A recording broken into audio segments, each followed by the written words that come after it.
Good evening, everyone, and welcome to this webinar between Together Women Rise and Results, with our advocacy chapter joining Results to talk about what is happening now in foreign aid and what is its impact for women and girls. We really appreciate both the people who have been in advocacy meetings before and those who are joining us for the first time, just showing your desire to engage in the fight for basic human rights of all people, especially women and girls in low-income countries. Your interest and actions are vital as we confront efforts to disengage the U.S. government from this effort. We value and appreciate your engagement to whatever degree you feel able to give at this point.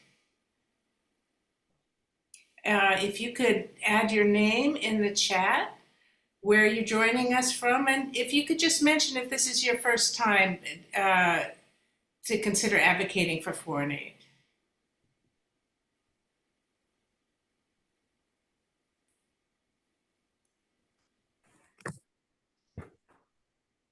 Now, Together Women Rise, our mission is to cultivate the collective power of community, both here in the U.S. and overseas, to achieve global gender equality. Our vision is a world where every person has the same opportunities to thrive regardless of their gender or where they live.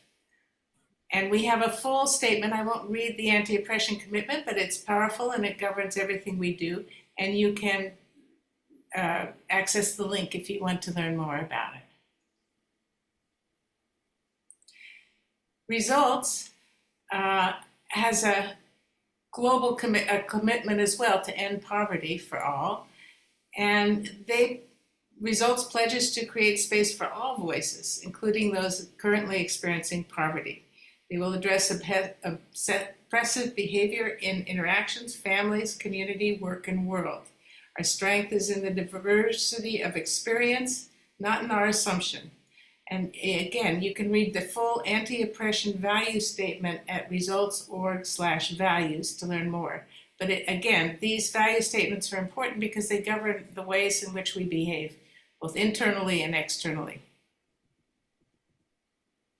So Results is a movement of passionate, committed, everyday people. Together, we use our voices to influence political decisions that will bring an end to poverty. And again, whether it's domestic or international.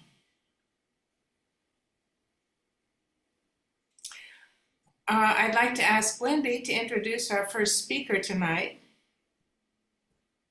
Thank you, Susan. I'm Wendy Fradlin. I'm the Communications and Membership Director at Together Women Rise. And I want to thank you all so much for joining us tonight.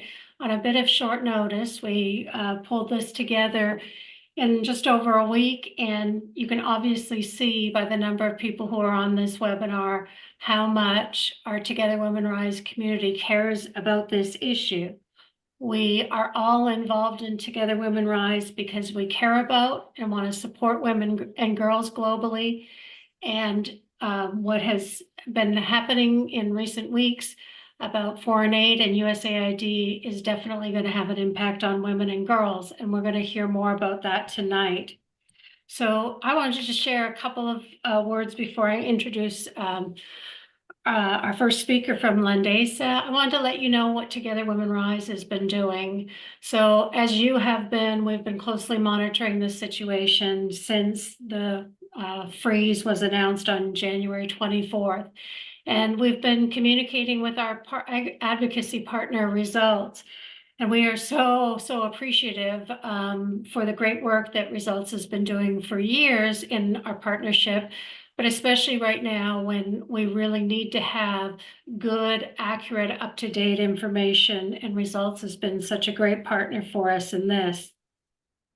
So we, Results and Together Women Rise, together we agreed that it was important to share this latest information and to talk with you all about the impact on women and girls. And tonight is certainly a big step in that, but we will be continuing our communication. So watch your email, our regular e-newsletter, The Dish, and social media, because we want to continue to communicate about this.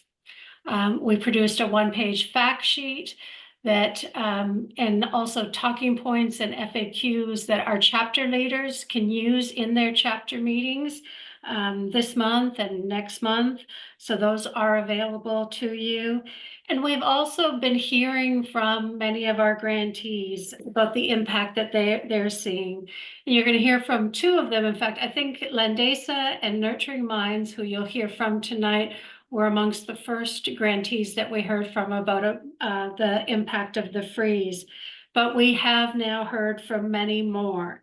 And we actually sent out a communications to all of our grantees last week, and we asked them to tell us, what they're seeing, what impact they're seeing, or they expect to see. And the responses were varied. Some of our grantees do not receive USAID funding and don't expect to be impacted, but are closely monitoring the situation, of course. Some do receive USAID funding and have already been forced to cancel or modify program as a result of the freeze. And others are expected to be directly impacted in the future. I would say that almost all of them said that even if they don't get funding, even if they're not directly impacted, their communities will be. So they're concerned about their beneficiaries, their local partners, and their broader community. They're concerned about the lack of access to life-saving drugs like ARVs or access to contraceptives. One grantee who serves the refugee community expects to see a rise in mental health cases based on the uncertainties of resettlement in the U.S. now. Across the board, there is anxiety about all of the uncertainties of the current situation. They've also shared with us that they expect that there will be a much more competitive fundraising environment going forward, that long-term supporters of theirs are feeling pressure to step up and to give to other organizations whose funding has been cut. They're concerned about their communities and the gap that there's going to be in services, especially healthcare services. And our grantees are looking for ways that they can help to fill in some of the gaps in this funding. Isn't that amazing? They may be impacted themselves, but they're also looking at how they can help to fill in gaps. And it's really reminiscent of the COVID days. Remember when many of our grantees had to pivot when COVID began and provide services that they normally didn't in order to address the needs of the pandemic. And it's really heartening to see our grantees once again stepping up, but they're limited in their ability, of course, to fill in those gaps. And there's the concern that issues like equity, conservation, healthcare, and food security in the global South, that there are just going to be less resources available to them going forward. So everyone, it is absolutely clear that the work of Together Women Rise and Results is more important than ever before. So Results is going to do what they do best, which is showing us how to make our voices heard. And you can also invite others to join our Together Women Rise community and support the important work that we are doing, because as I said, it's more important than ever. So I want to introduce now our first grantee speaker, which is a representative of Landesa. Landesa is one of our transformation partnerships. Now, if you're not familiar with these partnerships, they are investments that Together Women Rise makes to address the root causes of gender inequality, the social and cultural norms, practices, and laws that are holding women back. So RISE has been funding Landesa since 2022. They champion and work to secure land rights for millions of the world's poorest, many of whom are rural and indigenous women. With us tonight is Chris Jocknick, who is the president and CEO of Landesa, who is going to share more about the impacts that they are seeing in their work. And I was very impressed, Chris, that when I got that email that you sent out to all of your stakeholders explaining that you were being impacted, I reached out to you almost right away and said, would you become on this webinar? And you said yes immediately. So thank you for being here. Chris is a global land rights expert and social entrepreneur with decades of experience in international development. He joined Landesa in 2015 as CEO after leading Oxfam's work on corporate engagement. Chris is the co-founder and former director of two pioneering nonprofit organizations himself, and he spent 7 years working in Latin America, devoting much of that time to addressing the threats to Indigenous peoples' land rights. Chris, once again, thank you so much for joining us tonight. Great, thank you, Wendy, and thanks to Susan also for the intro there, and to Rise and Results for putting on this webinar, which is so timely and so helpful. In moments like this with so much confusion, I think we all have to lean into these partnerships and collaborations and sharings, and I was very happy to take part, so thank you for the invite. As you've mentioned, our work at Landesa is not direct services, so we won't see immediate impact like we will in some of the other industries, but rather we are trying to get at the roots and the structural causes of gender discrimination, in particular around discrimination with respect to land rights. And we do that across many different countries. And we've long worked with the US government, and that has meant different parts of the US government, USAID, MCC, Department of State. And in this case, we have 2 grants from the Department of State. One was for $5.6 million. We have a budget of about 20 million, an annual budget, so 5.6 million is significant. That was for work on a campaign called Stand for Her Land. And it covers partners, it covers our work, Landesa's work, and the work of partners in Kenya, Colombia, and Bangladesh. We expect to lose about 3.5 million of that total 5.6. So when the stop order came in, we were less than halfway through that particular grant. So that's a significant amount of money, and that will affect Landesa.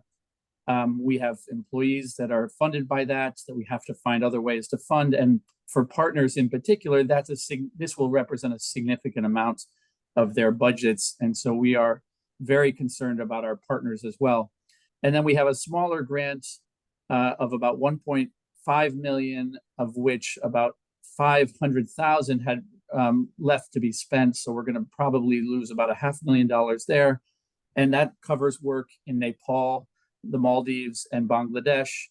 And again, that funding is split between Landesa and our local partners. And so we will take a hit at Landesa.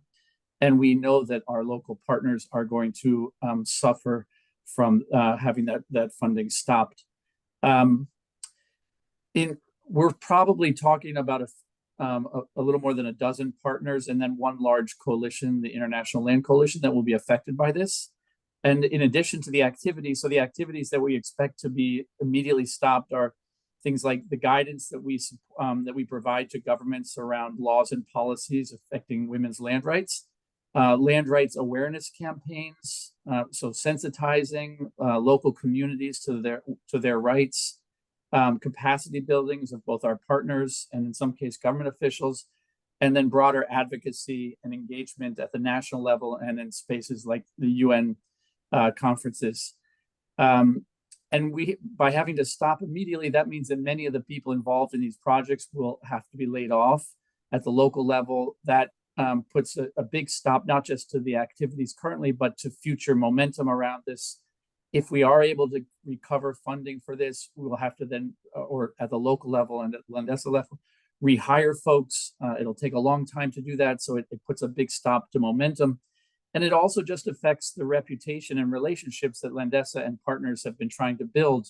So all of this work is done in coalitions, and there's commitments have been made at lots of different levels. And now Landesa and partners are forced to walk those commitments back, and that is going to take a long time to recover that kind of trust and relationships.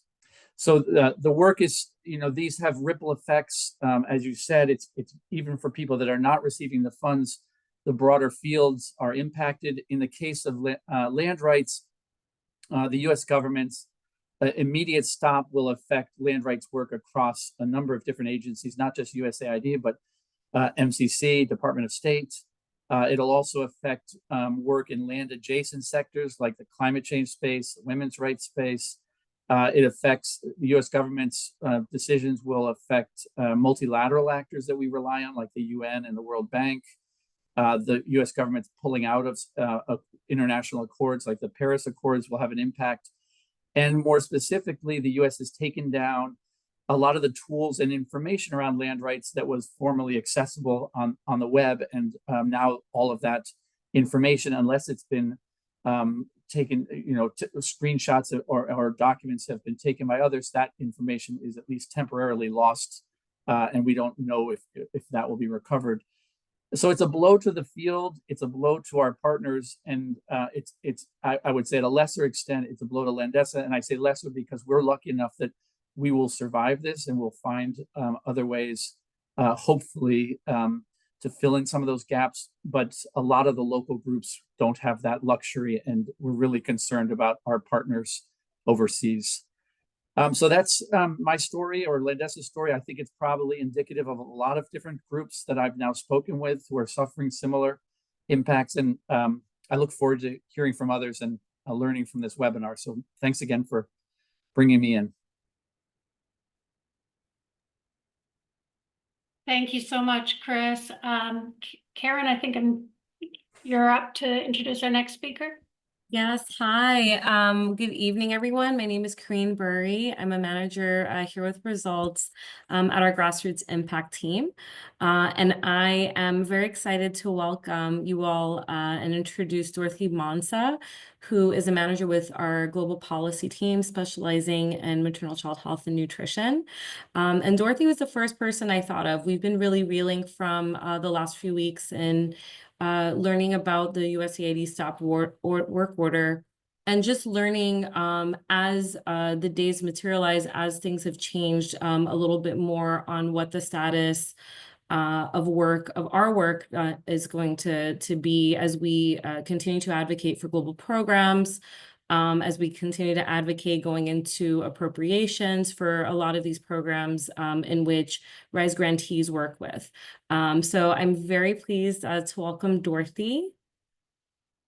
And Dorothy, can you hear us? Yes, I can. Thank you so Awesome. much. Thank you. And thank you for having me here tonight. It's great to be in community with so many people, even under these hard circumstances. It gives me a lot of hope and kind of feeling like I can go on to see how many people are wanting to be in action on this, who are standing up and saying, this, I don't agree with what's being done to foreign assistance and USAID. So thank you so much for your time and your attention. Tonight, I'm going to talk a little bit about the devastating consequences of recent decisions on U.S. foreign assistance. The speed and scale of the cuts is staggering and far beyond what anyone imagined, even knowing that the incoming administration was going to have a different stance on foreign assistance than the outgoing administration. So what we're witnessing is really the most significant rollback in progress in global health and poverty in decades. The harm already inflicted is catastrophic, and without immediate actions, the shock waves are going to be even more severe. But I want to come into this conversation with a commitment to hope, which is something I heard my boss Colin say on a previous call. Remaining steadfastly committed to hope, not wanting to lose that, and that hope really comes from all of you, from the people who are willing to speak up and use your voice, even for people in countries that you may never go to, people who you may never meet.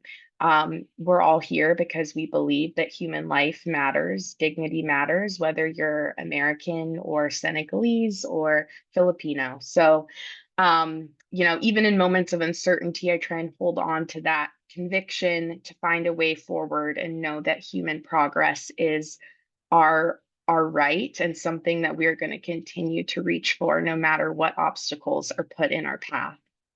So I wanted to start out actually by showing a quick video um, about that includes some remarks from President John F. Kennedy, who was the founding president when USAID was created.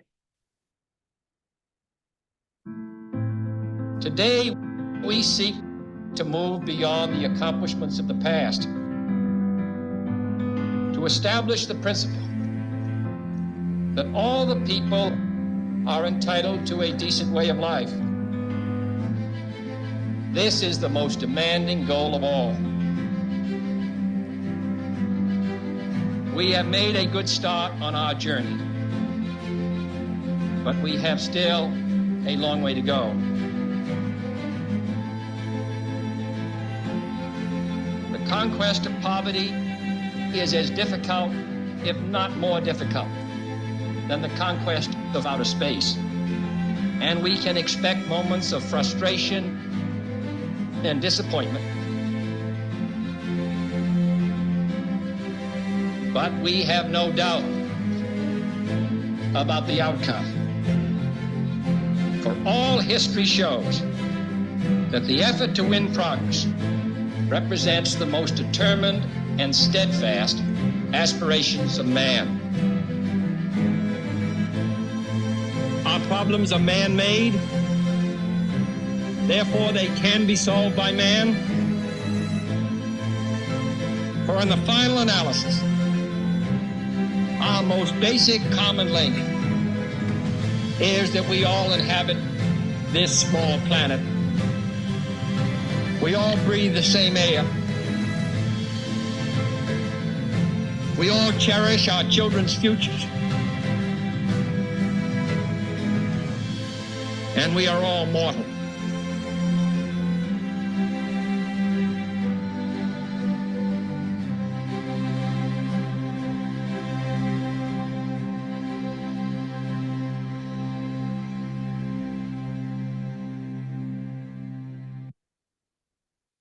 Thank you. So that video, as you can see, is from the USAID 50th anniversary, but calls back to when the agency was founded in 1961.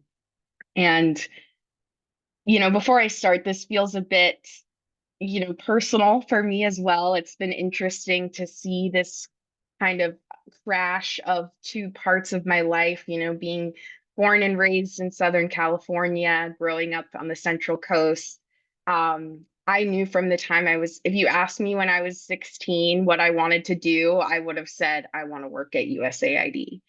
And a lot of people in my town maybe wouldn't have even known what it was, or we were, more focused on things at the state level. California is such a big state. You can spend your whole life working just in California state politics.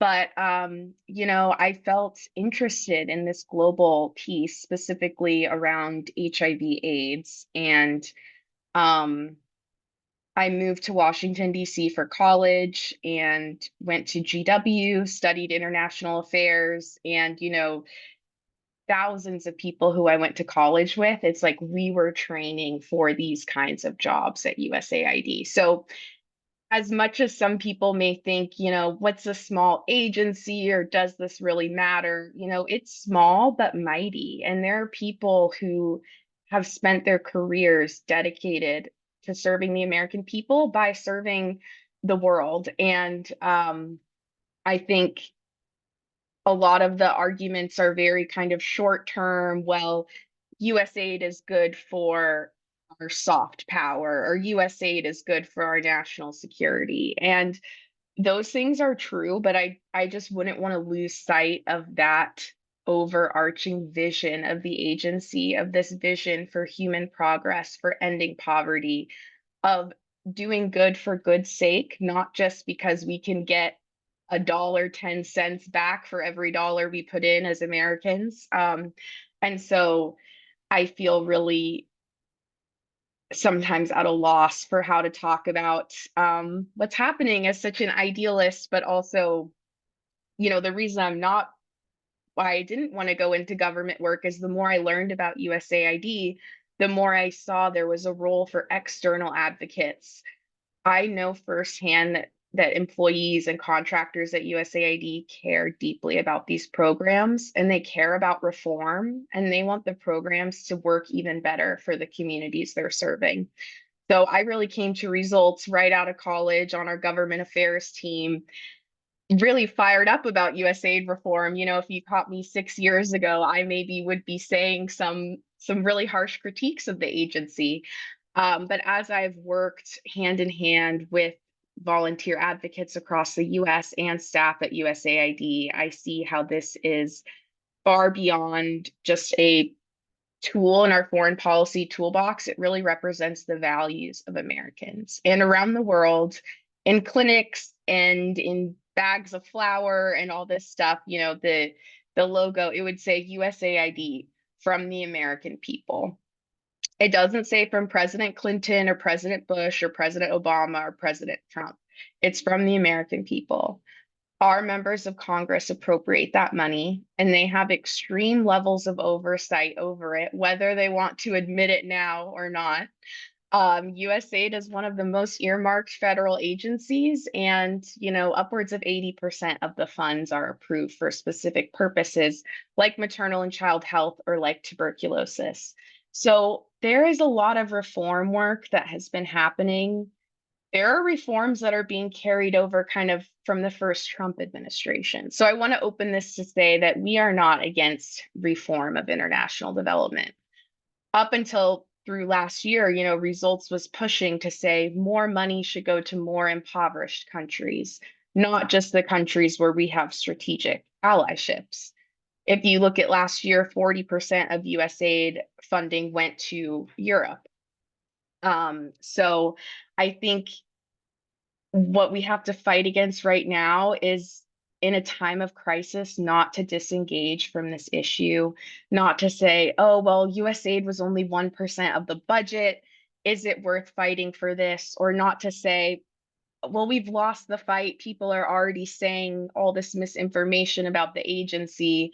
Will it really matter if I push back? And I think it does, because it's not just about one particular agency. It's about our ideals and what we owe to ourselves and each other, as, you know, the richest country in the world.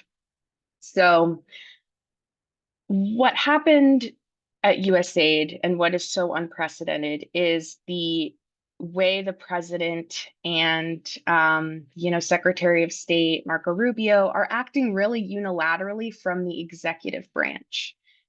They came in and had announced they were going to do a review of foreign aid, which is very common and is something almost every president has done, certainly every president since I've started working at Results. What's uncommon is the funding freeze and stop work order that have happened. So I think, as you know, Chris said, different organizations will feel the impacts of the stop work orders at different times, depending on if they are, you know, directly implementing programs, if they're working on kind of government and civil society strengthening. Maybe there will be like second order effects that they feel first, but every single part of US federal assistance is, foreign assistance is affected by this. So all the work we support in maternal and child health and girls' education, you know, supporting women entrepreneurs and business people is affected by this. There's been some quick work of the administration to try and issue waivers for life-saving aid. But part of where this falls short is that, as some of you have been sharing in the chat, the staff reductions at USAID have made it so that it's not clear who is still employed by USAID to approve the waivers, to apply for them, to communicate back with their points of contact and implementing partners so that they can move forward with confidence. A lot of folks on the ground have entered into agreements with others based on the, you know, the word of the US government that we are good to our word. If we enter this contract with you, we will pay it. If we sign this grant agreement with you, we will pay it. That is not happening. And beyond that not being a way to do aid, that is not a way to do business. Companies cannot enter into agreements with the US if they're worried the results of one election means they can't make payroll and they need to fire 1,000 people. There's, norms of the way of doing international development and building trust and faith and partnerships that are being harmed every single day. And it's possible potentially to mitigate some of that harm by trying to get these stop work orders lifted as quickly as possible. But I think, I was glad that Chris mentioned, the reputational damage and the way that NGOs have really been, in a lot of ways, the face of this work in their countries and in their communities, and they are being left hanging in a way that is very unconscionable. There are a number of lawsuits going on right now related to the legality of this freeze and the legality of firing USAID workers. It's hard to follow in the news, even me, someone who does this for a living, it's in the news. The USAID headquarters is locked. Now they're taking down the sign. Now we're hearing there's only going to be 300 employees total, down from 10,000. There were reports there were only going to be 12 USAID staff for the entire continent of Africa. And now some of those actions have been, paused or under a temporary restraining order under the courts. But this air of uncertainty, of not knowing what's going to happen, is incredibly damaging, regardless of what the courts do. So we need Congress to step in now. We need them to be a lot more vocal than they've been. We've seen how our pushing Congress is getting them to be more vocal and on the record, and to have press conferences and talk about how this is affecting local businesses and constituents, because a lot of USAID money actually flows through American companies. This is something groups like Results have maybe been skeptical of in the past, but now it's an opportunity to kind of say, look at the effects that this is having across all these different sectors. And we're getting really strong signals from the administration that they want to move forward in a radically different way with foreign assistance. They want to bring USAID under the State Department. They want to make it much more transactional and quantifiable, to say, can you prove that dollar going overseas is better than that dollar staying in the pocket of an American? And it depends how you measure it in terms of money back. I'm not an economist, I can't quantify that, but there's not an easy formula for what it means for a girl to be educated, to be the first woman in her family to finish secondary school, to be the first one in her family to be married as an adult instead of an adolescent. Like, I don't have a dollar price on that. And I don't think that US aid should just be based on creating new markets for American companies, or saying, oh, well, if we fight this one disease here, then it won't come to the US. Even if some neglected tropical diseases will never come to the US, we should still eradicate them if we can, because we know how, and because that is the right of all people to live free from disease and with the highest attainable standard of health. So I think what our core message that we're kind of wanting folks to take away is to stay engaged, as hard as it is. Continue to hear from folks in your giving circles about how organizations are affected. Tune into webinars like this, because to wear out folks is a tactic that we know the other side has wanted to employ, where they want to overwhelm us. And so in our despair and our lack of attention, we can't meaningfully channel our power as individuals and as a collective. So I would say we need to stay engaged. And sometimes that means disengaging for a little bit so that you can stay engaged in the long-term fight. But stay engaged, stay curious and learning, and also, reach out to Congress. In practice, the life-saving waivers are not working. They're not saving lives. They're being inconsistently applied. Organizations are being left in limbo. They need a fully staffed USAID to provide guidance, funding, and the ability to resume operations. But we also need Congress to be raising alarm about the other highly irregular moves that this administration is doing, including pulling down the USAID website, including the important knowledge repositories and data that Chris mentioned. They've abruptly closed the Washington, D.C. headquarters, which, calls into question the ability of workers in sensitive areas. Some projects in Syria, Afghanistan, in certain countries, the security situation is such that USAID workers can't just access everything they need on their home computer, on their home Wi-Fi. They need to be able to go into the office and access classified information. And we need Congress to step in, because while this litigation is pending, while the lawsuits are pending, the State Department is continuing to cancel contracts. We know at least 800 USAID projects have been canceled, and they're not coming back after the foreign aid review. So immediate work needs to be done to kind of put a halt to this, and federal employees are doing what they can in their levels of jurisdiction, but this is really a situation where Congress is best placed to act immediately. And so we need bipartisan action to reinstate funding. We've seen a lot of Democrats speaking up, and if you're represented by Democrats, it's still important to contact them.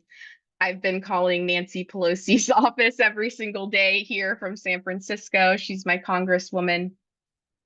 So we need bipartisan action to reinstate funding, to restore USAID's independence, and to ensure that life-saving aid reaches those who need it most. It's really important for Congress to hear directly from you, their constituents, because I've heard concerning things of, this president won the election, so what he's doing must be what the American people elected him to do, or he must be fulfilling his campaign mandates. But this is not what President Trump campaigned on, because you can't campaign saying I want to illegally impound previously appropriated money. This money that's on hold right now, our members of Congress that we elected already passed it, and they voted for that to go out. So that needs to immediately go out. And Results is going to have a lot of thoughts on how to engage on a potential restructuring of USAID, but that restructuring needs to be done legally through Congress, not unilaterally by any one president or any one special advisor to the president. So I think my colleagues will get more into kind of some immediate actions you could take right now, and know that, at Results, we're staying engaged, we're staying curious, we're trying to follow these different threads and stay as informed as we can to pass that information along to you, because part of the firing of USAID staff includes the bureaus that specifically liaise with Congress. So there are some times where, maybe members of Congress can't get information they need to make an informed opinion. And if they don't have constituents calling, maybe that thing falls down on their priority list because it's like, oh, I can't, get that information I'm looking for with USAID. They need to know we're demanding that they get that information, and that they, ensure these programs that we care about and that we're proud to pay for with our tax dollars are reinstated. So I want to pause there. I'm Sorry to the organizers. I'm not sure where I am on my time. So want to stop, and if there's time, happy to take some questions or pass it back to our amazing organizers. Thank you so much, Dorothy. We did have 2 questions come up in the chat, and I do want to encourage folks to continue to post your questions. Dorothy, if you wouldn't mind answering them in the chat, just to keep us on time with the next Definitely. speaker. And I'm very excited to lead you all to action, so I want to make sure there's enough time for that. With that, I will pass it back over to Wendy, who will introduce our next speaker. Thank you. So our next speaker is Polly Dolan. She's here representing Nurturing Minds and Sega Secondary School in Tanzania. They are partner organizations that, and Together Women Rise, funded Nurturing Minds, a featured grant in 2011. And perhaps there are some members on tonight who were lucky enough to visit the Sega School in Tanzania on our trip in 2023. I know that they really enjoyed visiting the school. So with funding and support from Nurturing Minds, Sega operates 4 main programs reaching over 2,500 girls annually. There's a secondary boarding school, a continuing education scholarship program, a girls mentoring program, and a business development fund. Our speaker, Polly Dolan, is the co-founder of Sega School and Nurturing Minds. She served as Sega's executive director from 2008 to 2016, and now serves on both the boards of Sega and Nurturing Minds. Polly has more than 25 years of experience in international development, and I understand, Polly, that you've been very involved with Nurturing Minds communications and projects with USAID. And I hesitate to say we look forward to hearing your remarks, because we certainly are not enjoying hearing this news that our grantees are providing to us, but it's important that we know about it. And I thank you for being here tonight. Thank you. Thank you so much for this chance and for calling all these people together. Everybody united on this one cause. And I wanted to start a little bit by talking about the big picture, and then talk briefly about our program and the impact for us. But thinking about Tanzania as a whole, this country has, the U.S. has been the #1 largest donor to Tanzania for decades. They do so much: agriculture, HIV/AIDS, health, environmental conservation, education, human rights, orphans and vulnerable children, a lot on democracy, youth empowerment and employment, providing water, anti-poaching efforts, wildlife conservation, malaria, adolescent girls' education, of course. So just all of the things that people care about. And the support has taken many forms. There's some very large bilateral support, government to government, especially for HIV/AIDS and agriculture. I'm sure everybody has heard of PEPFAR. That was started by George Bush back in 2003, the President's Emergency Plan for HIV/AIDS relief. And even now, up till through last year, up till this month, USAID was supplying, I think it's around $430 million to Tanzania for PEPFAR alone. And that was supporting antiretrovirals for over 1 million people. So those people just go to the hospital and they get their ARVs. And now this week they're going and they're just being told, I'm sorry, there's none. It's no longer free. So those are the kind of really immediate, direct impacts that people are feeling, because it will literally result in people dying. there is already a big black market for ARV drugs, and it's popping up, but it doesn't have the same quality control. So it could be fake drugs, could be anything.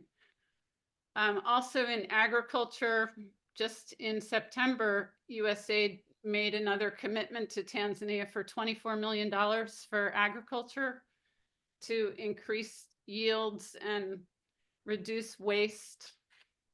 And they're working with the government and farmers and suppliers on all kinds of things, helping people improve their agricultural methods against climate change and so forth. So that's also a really big chunk of money that will be felt immediately, especially in places like where our school is in Morogoro, which is a very big breadbasket farming community of Tanzania.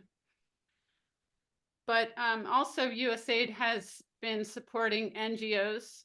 They say more than 60 NGOs in Tanzania were getting USAID funds. And that can be for everything like Jane Goodall's work in Western Tanzania, to HIV/AIDS work, education. And I've noticed that a lot of Americans didn't really necessarily know about USAID, but they all know things like CARE, Save the Children, UNICEF, or Jane Goodall, or Nurturing Minds and SEGA. They know about the work that is being done with USAID dollars.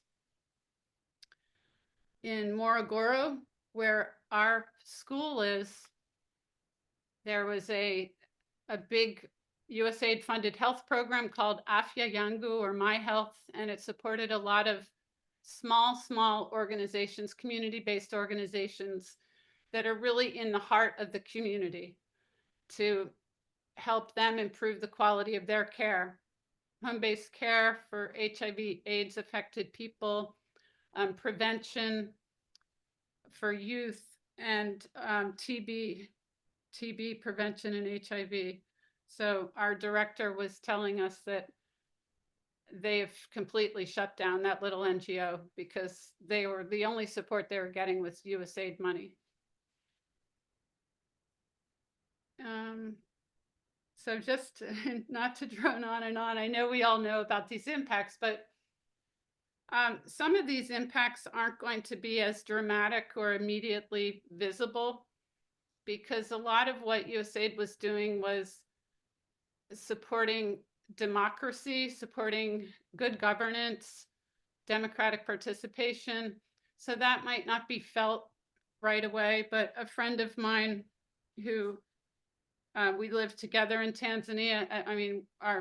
We lived at the same time there. I'm in Philadelphia now. He ran a program that had an annual budget of $11 million, and it was all about anti-corruption. It was training government officials, the investigators, to set up like local public expenditure tracking, and they set up the first financial and banking watchdog. They were able to prosecute a crooked government minister who had awarded a major energy contract to himself during that time. So those kind of things don't really trickle out, like people don't hear about it as much. And that will take longer to have impacts, but that's the kind of soft diplomacy that USAID is known for. And I think Chris mentioned, or maybe it was Dorothy, but somebody mentioned about some of the impacts that we think of as self-serving, because, for example, the food aid that USAID provides the developing world, it will also hurt the US economy, because we spend $2 billion. This is what my friend who used to work for USAID in Tanzania, the one who ran the anti-corruption program, we spend $2 billion annually to purchase wheat, rice, and other food crops from American farmers for food aid in the developing world. So anyway, that's the big picture. of all the impacts that a place like Tanzania is feeling very directly. And if you think of 60 NGOs getting support, you think of jobs lost, and then the little community organizations supported by those NGOs, jobs lost. And if I still have a couple of minutes, I would love to share just a couple of pictures.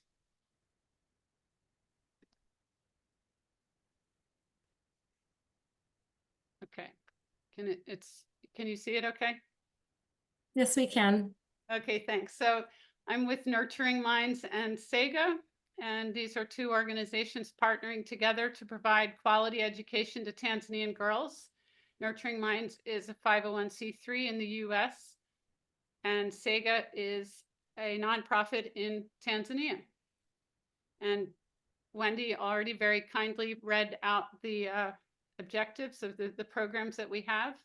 Boarding school, continuing education scholarships, so are enabling our graduates to go all the way up to university. And then we have a girls clubs program where the graduates mentor girls in their home communities and teach them about their rights and sexual reproductive health and lots of life skills, communication skills, and many things to help them in their lives. And we have a business development fund to support graduates from our programs to be able to grow their small businesses. We reach over 2,500 girls annually, and our focus is on girls from very poor backgrounds, vulnerable to dropping out of school and becoming exploited, working in exploitative forms of labor. So these girls are among the girls and women that Together Women Rise have supported in the past and continue to support. And they are definitely impacted by something like USAID shutting down. Okay, this is a photo of our school. And over the years, over several grants, we have received 2.2 million in USAID grant assistance for building. It's an unusual use of USAID funds. It's a smaller part of their overall portfolio. It was called U.S. American Schools and Hospitals Abroad, or ASHA program, and it's all about diplomacy. So that program, the whole purpose of it was to improve the understanding of the United States and to promote American values and practices. And it's something maybe we struggled with. Oh, it's so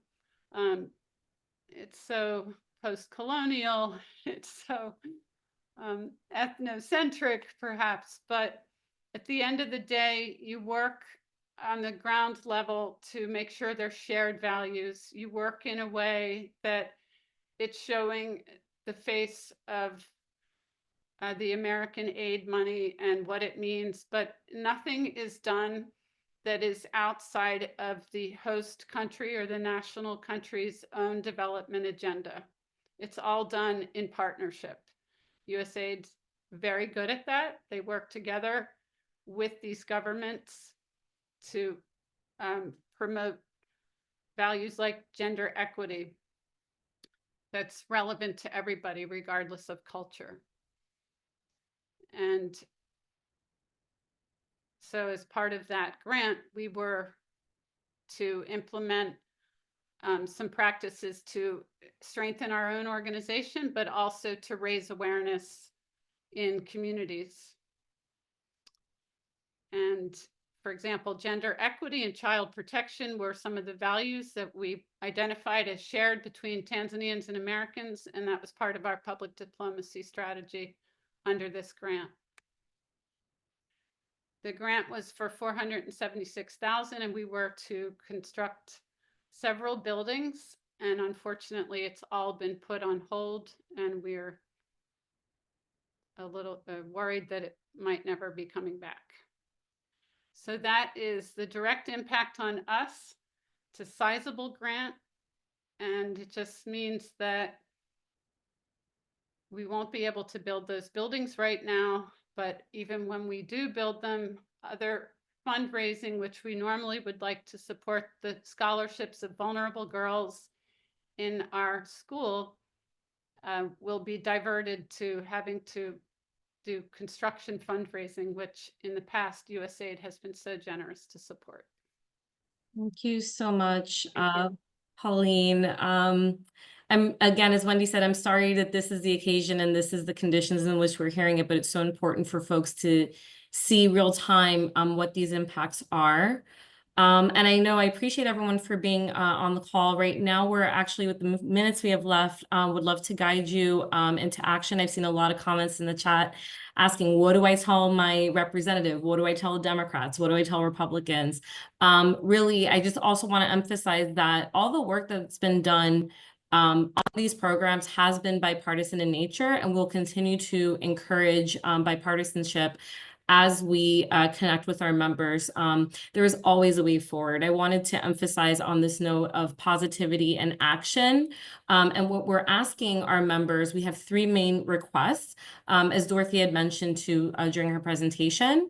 To end the stop work order, reinstate critical programs and the staff, as we know the several layoffs, we do need the staff reinstated to carry these programs out. Push the State Department to verify that programs under the waiver have restarted and expand the waiver to all global health and development programs. And last, Congress is really the leader here. And this is why we continue to engage with Congress despite what the executive office has carried down and put out.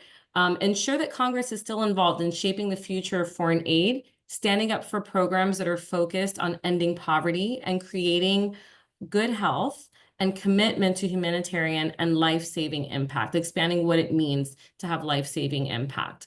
So I'm actually going to guide you to these actions, and our chat monitors have shared the direct link in the chat, which will take you to this page. We have both action that will contact your member as you put in your information, your address. It'll locate your member of the House and your two senators. And we also have immediate action, but I'll emphasize our congressional action now.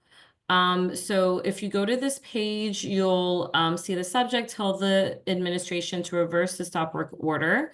It'll give you an opportunity to personalize the message, sharing some of the information we shared tonight. If you were moved by anything in particular tonight, I saw some really great arguments in the chat around what is the impact by stopping this to American farmers. I am actually a regional coordinator for the state of Georgia, and I learned today that Plumpy Nut, one of our ready-to-use therapeutic foods, is actually produced in Georgia. So this is actually going to have a negative impact on production and industry here. Although that's not, of course, the primary goal, as Dorothy mentioned, but it is something that in the immediate term will impact Americans here in our country as well. So we do want to personalize the message and make sure that as constituents that your representatives know that this is an issue that you care about and that you're wanting them to speak up to move forward in stopping the work order, to reaching out to Secretary of State Rubio, my former senator, and letting him know that we would like the stop work order to be reversed right now. Many of you may have questions of who your representative is, but as soon as you put in the information, so you'll see here at the bottom, I can actually walk through with my information here. So we'll see how this works. And you'll see some things that are already done. I've done this several times already, so my information is already automatically there.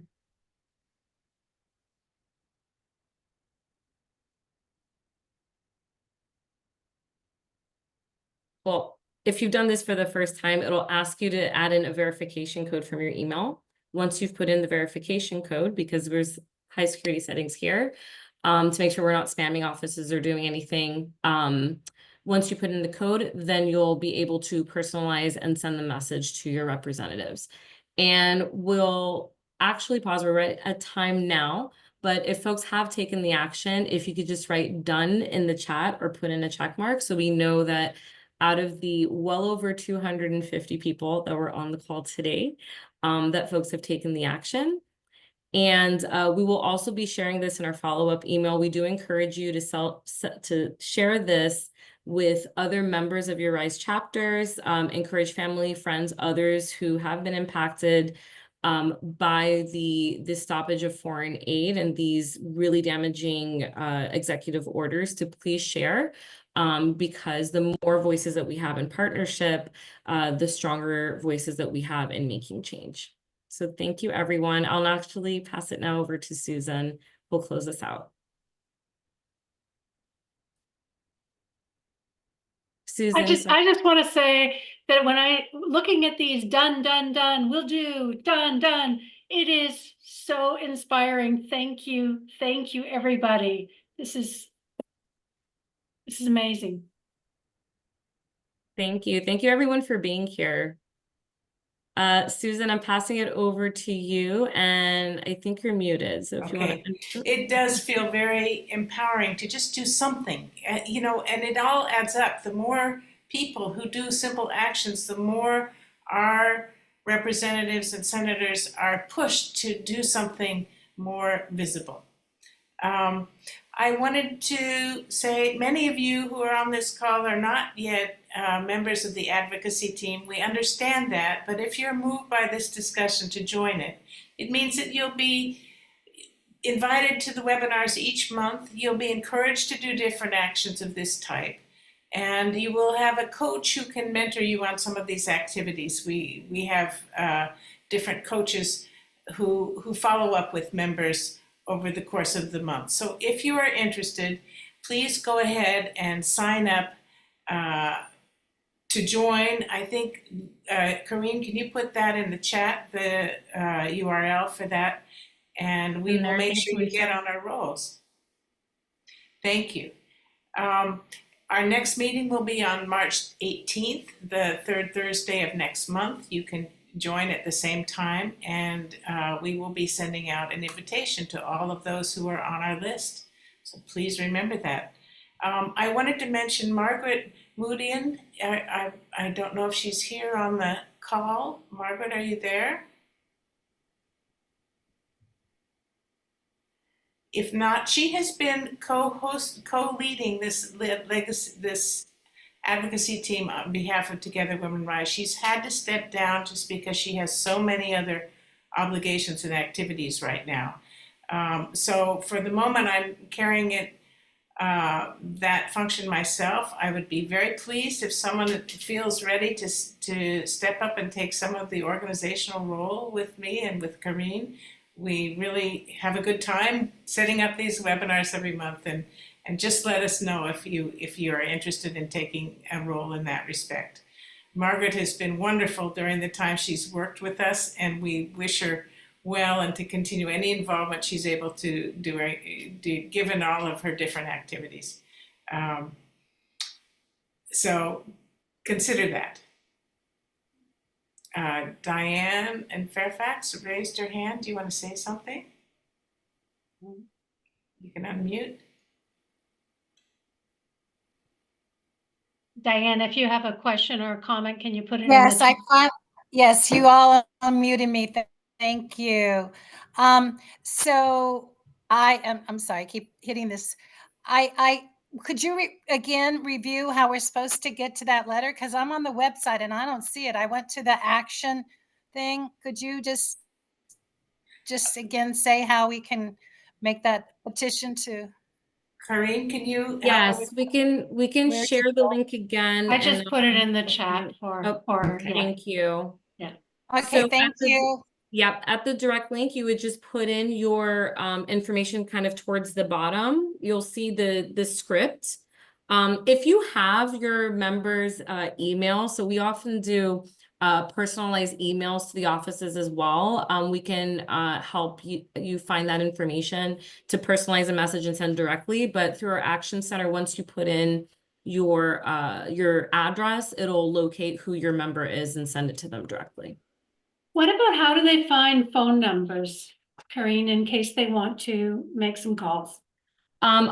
So we have a team of Rise advocacy chapter coaches that are actually assigned to members that'll help you to find that information. But the main number, I think I might have this by heart, is 202-224-3121. This is your, thank you, Government Dorothy, for dropping that in switchboard. the chat. Yeah. This is the Capitol switchboard. So if you call that number, just ask for your member, it'll go directly to their office as well. It's a great question. I appreciate everyone who stayed on beyond the stated time for our webinar. It's really great to see all this interest. And we look forward to working with you, either if you decide to join up or if you just decide to join another meeting, to decide then if you want to join the advocacy chapter, you're most welcome. Meanwhile, let's all try to keep the positive energy that Dorothy mentioned, because it is important not to get too discouraged and to keep fighting. So I think I should, I'm going to need to close this out now, and thanks again for coming and hearing us. Thank you so Thank much. you. Everyone. Thanks, everyone. Thanks for being on. Thanks for taking action. Thank Join you, our us again if you'd like to speakers. continue. We'll be together on March 18th, Tuesday, March 18th at 8:30. And you could sign up at the link in the chat. Thank you.